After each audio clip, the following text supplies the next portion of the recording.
Hello friends, Vivek this side. आज मैं आपके सामने लेके आया हूँ नया सॉफ्टवेयर, हमारा पीओएस सॉफ्टवेयर, जिसमें आप different different user management, stock management and अपना डीलर मैनेजमेंट है वो सारा कुछ कर सकते हैं। तो इसमें मैं डिफरेंट डिफरेंट एरियाज एक्सप्लेन करता हूँ। ये हमारा पीओएस सिस्टम है, यानी कि बिलिंग एरिया है। यहाँ पे आइटम जो हमारे स्टॉक में होगी वो वहाँ यहाँ पे अवेलेबल होगी। अगर नहीं होगी तो वो अलर्ट दे देगा कि स्टॉक में नहीं है। यहाँ पे यूज़र नेम डालता है, यहाँ पे क्वांटिटी डलती रहती है। ओके, यहाँ पे अभी इसका वेरिएंट सेलेक्ट कर सकते हैं और उसकी क्वांटिटी कितनी परचेज करनी है वो। तो साथ ही साथ बिलिंग चलती रहती है। बट बिलिंग बैकएंड में कैसे मैनेज करती है, कैसे सब यूज़र बनता है, एडमिन बनता है, वो मैं आपको एक्सप्लेन करता हूँ। हमारा डैशबोर्ड एरिया ये रहता है। यहाँ पे एडमिन डैशबोर्ड में हमारा स्टैंडर्ड स्टैट्स दिखाई देते हैं। तो ओवरऑल रेगुलर कस्टमर कितना बन चुका है हमारा, हमारे डेटाबेस में प्रोडक्ट्स कितने हैं, सप्लायर कितने बन चुके हैं, हमारे पास इनवॉइसेस कितने बनते जा रहे हैं, पीवी बीवी एंड हमारा जो मंथली सीसी, कुछ भी वैल्यूज हो सकती है, जो बिजनेस वैल्यू आप अपने डीलर्स को एज ए इंसेंटिव दे रहे हैं, वो कैसे बनते हैं। तो यहाँ पे ये क्रिएट एज पीओएस इनवॉइस बनता है। इस पर क्लिक करेंगे तो पीओएस ओपन हो जाएगा। आपका वही एरिया जो मैं स्टार्टिंग में एक्सप्लेन कर रहा था, ये पीओएस रहता है। इसके बाद आप एडमिन में जो हमारे रेगुलर इनवॉइसेज हैं वो इनवॉइसेज में आ जाते हैं, मैनेज इनवॉइस में।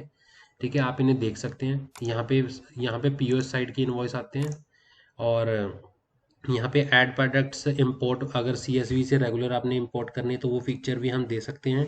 Add product, single single add product चलेगा आपका। ऐड प्रोडक्ट, यहाँ पे सिंगल सिंगल प्रोडक्ट रहेगा। एक एग्जिस्टिंग प्रोडक्ट्स की मैं आपको दिखा देता हूँ यहाँ पे एडिट करके। एक प्रोडक्ट में क्या क्या फीचर, आप फ्रंट एंड की डिस्क्रिप्शन डाल सकते हैं, स्टोर में क्या दिखाई देगा और उसका प्राइसिंग कैसे चलेगा, सेलिंग प्राइस क्या होगा, हमारा परसेंटेज क्या होगा, वो सारा कुछ सेट कर सकते हैं। उसके वेरिएंट्स कितने होंगे, वो किस सप्लायर के अंडर आता है।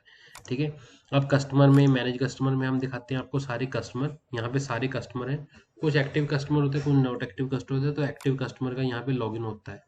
तो यहाँ पे हम इन्हीं के सेल करते हैं। जैसे कि ये यूज़र आईडी में उठाता हूँ और यहाँ पे पीओएस में जाता हूँ। अगर मैं पीओएस में डालता हूँ कि मेरे को इस यूज़र आईडी को सेल करना है तो उसका नाम आ जाएगा। इसको नाम, नेम सर्चेबल भी है, नेम भी सर्च हो जाएगा। उसके बाद आपने किस स्टोर से, एडमिन से लॉगिन हूँ मैं, गुजरात की डिफरेंट डिफरेंट मान लीजिए एग्जांपल है, वहाँ पे मेरे स्टोर्स हैं।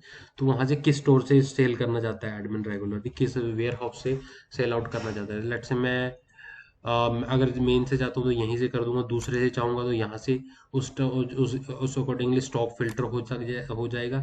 लेट से मैं ये आइटम सेल करता हूँ और इसका ये वेरिएंट सेलेक्ट कर देता हूँ, एक क्वांटिटी में लेता हूँ और इसका डिस्क्रिप्शन, बिलिंग जो आ गया वो यहाँ पे आके आप फुल पे कर दीजिए और सबमिट कर दीजिए। ये आपका इनवॉइसिंग में चला जाएगा। अभी कोई डेमो में एरर आ रही है। और उसके बाद आपका इनवॉइसेस में, मैनेज इनवॉइस में ये इनवॉइस आ चुका है। ओके, ये इनवॉइस आ चुका है। इनवॉइस देख लेंगे आप, यहाँ पे इनवॉइस दिख रहा है हमें। उसके बाद आप इस कस्टमर की रेगुलर परचेज होती रहेगी। तो उसके बाद आपने ये देखना है कि हम मल्टीपल यूज़र्स कैसे बना सकते हैं, जो कि मेन बात है। तो हम अपने सॉफ्टवेयर में ऐड यूज़र में जाएंगे तो यहाँ पे हम नया अपना यूज़र जनरेट कर सकते हैं। देखिए, एक तो हो गया हमारा कंपनी का बिलिंग, हमारा जो अपना जीएसटी बिलिंग है, जो मेन स्टोर का बिलिंग है, वो एज अ कंपनी का टॉप यूज़र्स का रहता है। तो वो आपका सिर्फ यहीं पे मेंशन करना अपनी कंपनी की मैनेज कंपनी सेटिंग्स में जाके, क्योंकि आप तो वेयर हाउस को बिल करोगे अगर करना चाहते हो। तो ये यहाँ पे आ जाएगा सारी डिटेल्स। हमने यहाँ पे जीएसटी, जीएसटी यहाँ पे नंबर डाल देंगे, जीएसटी नंबर। और ये बाकी सारी डिटेल्स आपकी बिलिंग में मेंशन होगी अगर आप कस्टमर को बिल कर रहे हैं आपने। तो यहाँ पे उसके बाद जाके ऐड यूज़र में, मैनेज यूज़र में भी बाकी जो एग्जिस्टिंग यूज़र्स हैं वो देख लीजिए। तो जब आप देखते हैं, जैसे कि मान लीजिए इस यूज़र की बात करते हैं, शकील की, तो इसको एडिट करेंगे तो इसकी आपको जीएसटी बेसिक डिटेल सारा कुछ दिखाई दे रहा है। आप इसका पासवर्ड रख सकते हैं। मैं इसको लॉगिन करके दिखाऊंगा। इसको सारे राइट्स नहीं रहते हैं, इसको अपना सेलिंग राइट रहते हैं, लिमिटेड सेल राइट, जो इसके पास स्टॉक है। जो एडमिन ने, अब स्टॉक की तरफ बात करते हैं, ये यूजर्स हो गया, इसमें डिफरेंट डिफरेंट टाइप के यूजर बनते हैं, उनको सेल आउट करते हैं हम। तो यहाँ पे क्या होता है, हमारे पास प्रोडक्ट ऐड हो चुके हैं, हमने यहाँ पे स्टॉक, स्टॉक रिपोर्ट में चले गए, हमारे पास जो जो स्टॉक अवेलेबल होगा, जो जो क्वांटिटी जितनी जितनी अवेलेबल होगी, डिडक्ट होगी, ऐड होता रहता है, सप्लायर वाइज कैसे कैसे चल रहा है, वो सारा कुछ आपको दिखा देंगे। और उसके बाद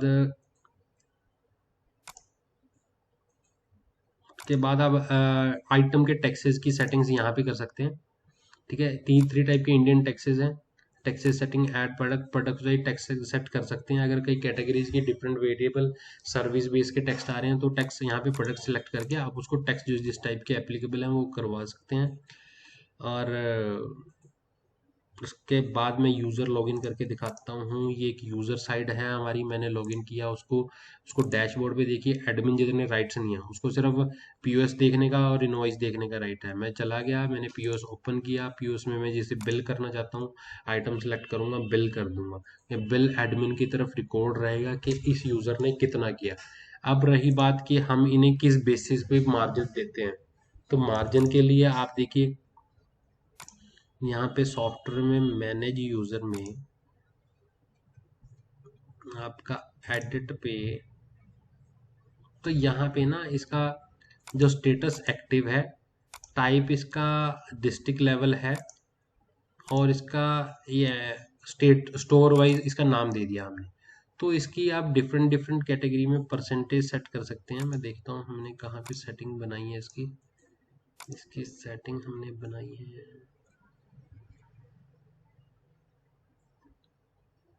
इसकी डेटाबेस लेवल पे सेटिंग है। यहाँ पे कोई मुझे सेटिंग नहीं दिखाई दे रही। हम आपको यूज़र एंड की सेटिंग दे देंगे कि अगर कोई यूज़र इस टाइप का है तो उसको कितने परसेंट की शेयरिंग दी जाए। तो ये एडिट कस्टमर की पर्सनल इन्फॉर्मेशन है, अगर लॉन्ग रन में आप रिकॉर्ड रखना चाहते हैं तो ये उसकी इन्फॉर्मेशन है। आप चेक कीजिए आपको कैसा लगा और हमें बताइए, तो उसके बाद हम आपकी रिक्वायरमेंट के अकॉर्डिंग काम कर सकते हैं। कोई भी अपडेट हो तो बताइए। Thanks very much.